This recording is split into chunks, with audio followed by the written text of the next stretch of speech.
Magandang araw! Ang ibabahagi ko ngayong araw ay tungkol sa epekto ng kolonisasyon sa kultura.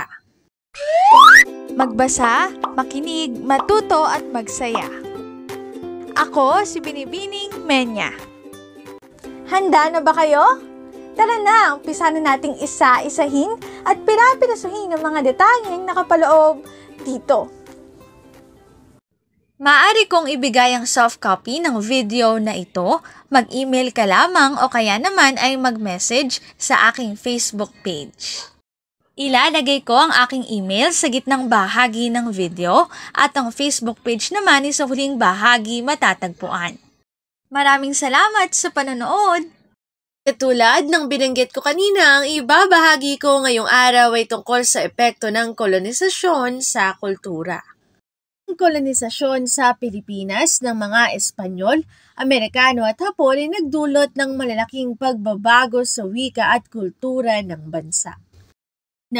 Pagpapakilala ng Kristyanismo, ito ay mula sa panahon ng Espanyol. Ang Kristyanismo, partikular ang Katolisismo, ay naging pangunahing relihiyon ng mga Pilipino.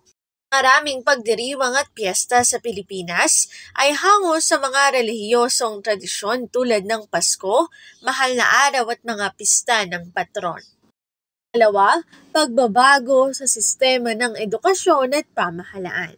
Ito ay mula sa panahon ng Amerikano. Itinatag ang sistemang pampublikong edukasyon na nagbigay daan sa pagkalat ng literasiya sa bansa. Ang demokratikong sistema ng pamahalaan ay ipinakilala rin ng mga Amerikano. Tatlo ay pagkakaroon ng makabagong kasanayan at pagdiriwang. Ito naman ay mula sa panahon ng Hapon.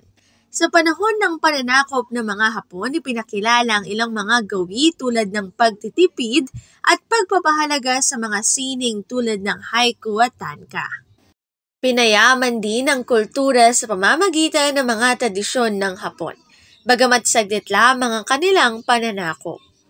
Dito na nagtatapos ang aking pagbabahagi. Sana ay marami kayong natutuhan. Muli magbasa, makinig, matuto at magsaya.